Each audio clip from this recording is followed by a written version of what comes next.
During World War II, a young naval intelligence officer named Ian Fleming sat at his desk, meticulously planning covert operations that would later inspire one of fiction's most iconic characters, James Bond. But here's the thing.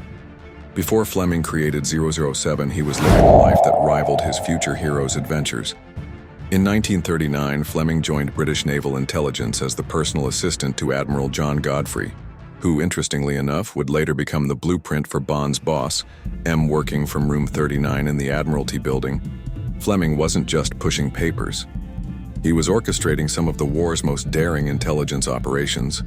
One of his most brilliant schemes was Operation Mincemeat. Picture this. A dead body dressed as a British officer carrying fake invasion plans deliberately washed up on Spanish shores to fool the Nazis. It sounds like something straight out of a spy novel. But this was Fleming's reality, and it worked spectacularly. But Fleming's creativity didn't stop there.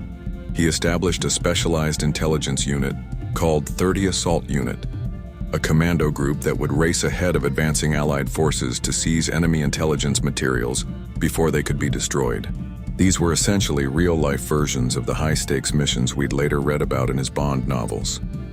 What's fascinating is how Fleming's actual experiences shaped his fiction.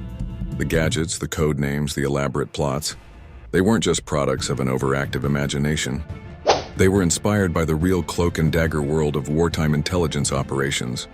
Even Bond's famous code number, 007, has its roots in Fleming's naval intelligence days. It's believed to have been inspired by one of Britain's most important naval codes during the war.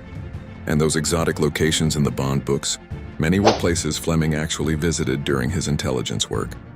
So the next time you watch James Bond order his martini, shaken, not stirred, remember, behind those fictional adventures lies the real-world experience of a naval intelligence officer who knew exactly how the game was played. Ian Fleming didn't just create James Bond, he lived in the world that made Bond possible.